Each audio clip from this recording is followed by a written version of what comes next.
Nicole, when we articulate our calls to mission, we think about being called to mission. A lot of times our churches are a part of that. So can you talk a little bit about how the church has helped you as you're discerning your call to mission?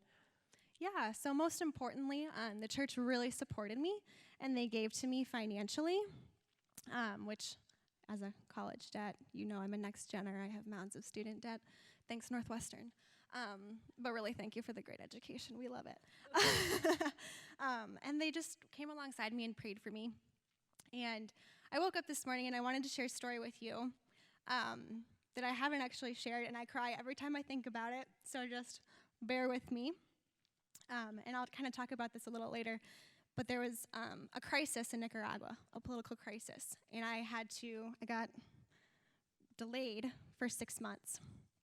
And that was a really unsure time when the church came behind me and beside me, and they said, "We stand with you." And Stephanie especially, who's in charge of Cultivate, said, "If you want to wait, we'll wait with you. We don't know how long it's going to be. And if you want to get placed somewhere else, we can place somewhere else." And I said, "Let's wait." And she said, "All right, let's wait."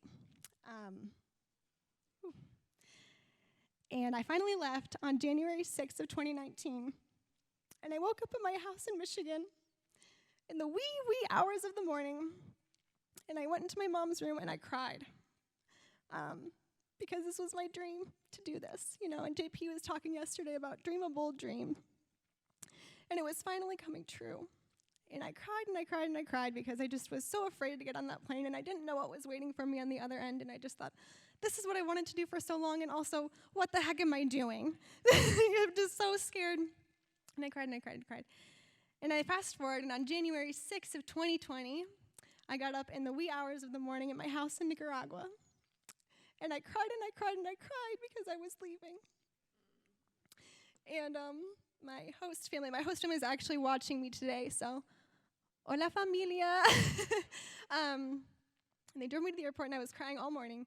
And I was texting my older sister and my brother, who's 18. And my brother was kind of making fun of me for crying all morning because, he's an 18-year-old boy, and he doesn't know how to deal with emotions. And he was texting me, and he said, "Did you get to your gate?" I said, "Yep, I'm at my gate." "Are you still crying?" I said, "Yep, I'm still crying." And he kind of, was kind of getting annoyed with me. And he was like, "Nicole, I don't know why you're crying. You can't be sad because you came here and you did everything you set out to do." And I still started to cry after that because I thought that was so true. I was just this little girl in the middle of the Managua airport just weeping tears of joy because I got to live my dream. And my dream's not over yet, I'm actually really excited to share that in a few weeks I'll be back in Nicaragua for 4 months. And in June, I'll come back to the States and fundraise to be a long-term RCA missionary. And yeah, thank you. And I get to live this dream. And, we talk about God uses ordinary people to do extraordinary things. And so I just woke up this morning, been crying in my hotel room for 3 hours at both the anxiety and nervousness of public speaking, but also just the incredible grace of God. And so to all the churches, all my church people who gave to me and supported me financially and rallied behind me, thank you. And for those who stood beside me and prayed with me and for me as I waited for 6 months and while I was there, and who have helped celebrate my return as well, and all that God is doing there in Nicaragua, thank you for being here and making my little ordinary dream possible. So thank you for that.